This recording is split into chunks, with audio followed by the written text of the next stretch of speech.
du Père et du Fils et du Saint-Esprit. Seigneur Jésus, j'ai vu et j'ai cru que tu es le vrai Messie, qui a accompli la loi de Moïse et tous les prophètes. Tu as accompli ainsi les signes et les prodiges que seul Dieu peut réaliser. Glorifié, exalté, assis à la droite du Père, où tu as reçu le nom qui est au-dessus de tous les noms et aussi le titre de Seigneur. Tu es vraiment notre roi, le Seigneur des seigneurs. Alléluia, alléluia. Au nom du Père et du Fils et du Saint-Esprit. Amen. C'est moi, c'est nous, c'est qui l'on est. Samuel Genès.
Je peux pas contrôler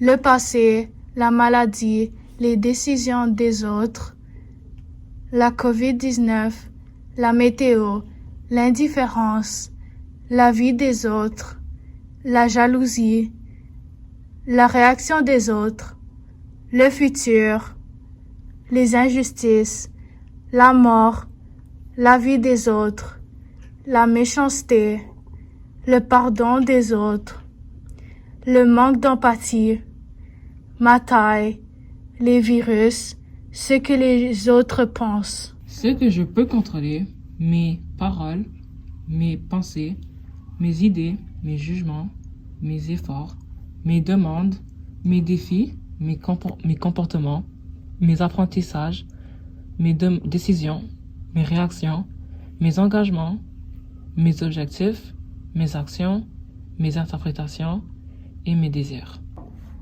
Pour ce faire, on va vous montrer le test des 3 passoires. C'est quoi une passoire? Une passoire, c'est quelque chose que tu peux utiliser quand tu cuisines, comme quand tu fais des nouilles et tu le mets dedans pour sortir l'eau dedans et garder les nouilles dedans. Pour rendre l'école plus agréable, on vous invite à penser avant de parler et de choisir les bons mots. Ce que tu dis doit être vrai. Ce que tu dis doit être gentil et bon. Et finalement, ce que tu dis doit être utile. Sinon, pourquoi le dis-tu? Ton enseignant te passera un bracelet. C'est comme un aide-mémoire. À chaque fois que tu respectes pas une des règles comme chialer ou dire quelque chose de négatif, tu dois enlever le bracelet et changer de bras. Ça, c'est la prise de conscience. L'idée, c'est de changer le moins possible le bracelet. Peux-tu t'imaginer si tout le monde faisait sa part? Aidez-nous à créer ce changement durable à l'école. Est-ce que c'est vrai? Est-ce que c'est bon? Est-ce que c'est utile?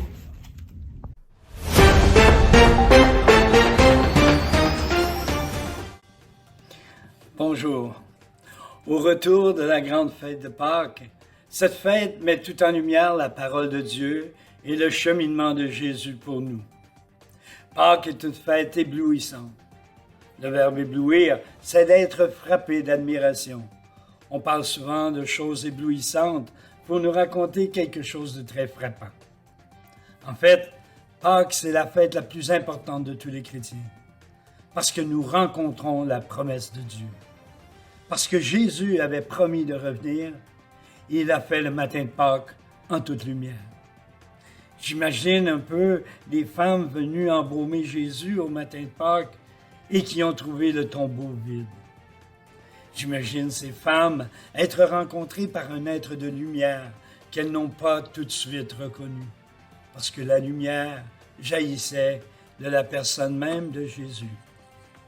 Et j'imagine encore les disciples entendre le récit de la rencontre de Jésus par les femmes.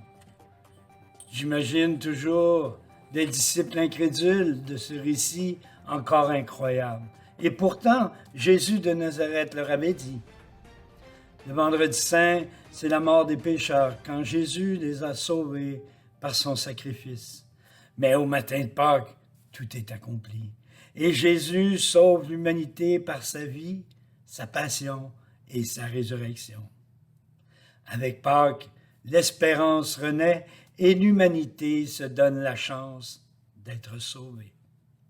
Rendons grâce à Dieu de se faire proche des êtres humains et de les aimer sans condition.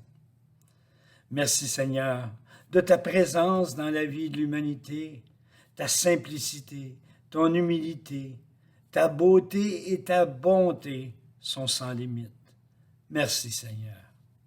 Et bénis-nous Seigneur dans nos talents et dans nos limites, afin que nous permettent d'être des disciples d'amour et de justice. Nous te le demandons en même temps que la bénédiction, Seigneur, au nom du Père, du Fils et du Saint-Esprit. Amen. Joyeux temps pascal. Comme toi, je me tiens debout avec